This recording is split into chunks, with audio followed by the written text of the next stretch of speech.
Hi, welcome to valuationpodcast.com, a podcast and video series about all things related to business and valuation. My name is Melissa Gragg, and I provide online divorce mediation and valuation services in St. Louis, Missouri. Today, we will discuss business valuations and changes in the IRS for 2022 with a former IRS auditor, Mike Gregory. Mike Gregory is the founder and owner of Mike Gregory Consulting, LLC. He brings 28 years of experience with the IRS in a variety of capacities.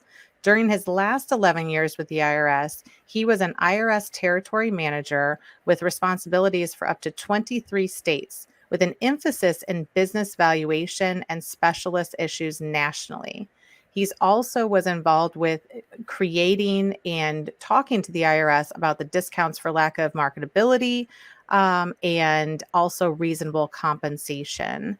The other book that he has written is called The Collaboration Effect, which basically brings together neuroscience and kind of negotiation techniques in order for you to work with the IRS if you needed to in some capacity. Well, and I think that it's interesting because do you think that there's a threshold? Like, do you think that an estate that's over 10 or 11 million is the threshold with which we need to do some of these additional steps, kind of preventative steps?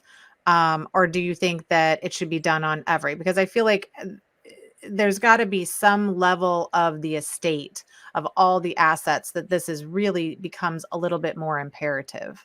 I think it's absolutely imperative for anybody that doesn't meet the exemption, which whatever that is right now, 11,580,000 or something.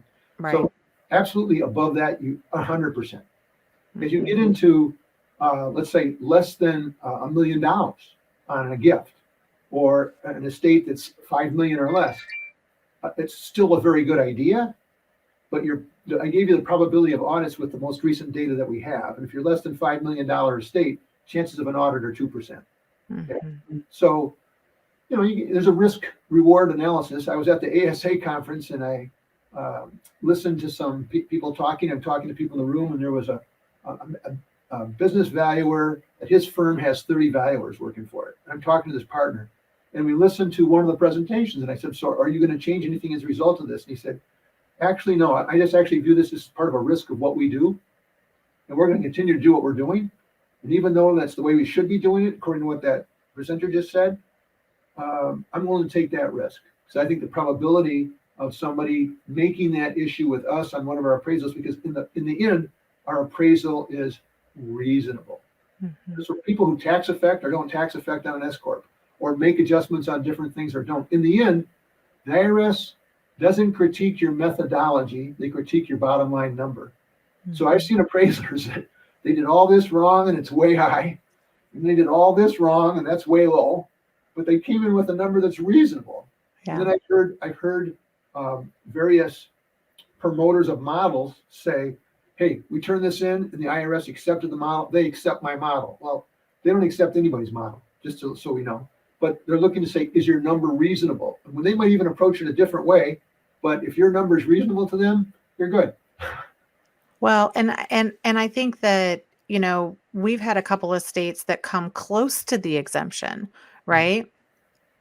And in some cases, we've even lowered the discounts, right? We've done some things to mitigate the issues, because I was like, why? Why does it even matter in order to take any sort of, and not that you're conservative or aggressive, but I think it's also communication with the client. So saying as the evaluator, I'm just going to take that risk. There's really you're there to educate the client and the attorney of the risk and say, here's how I mitigated the risk, right?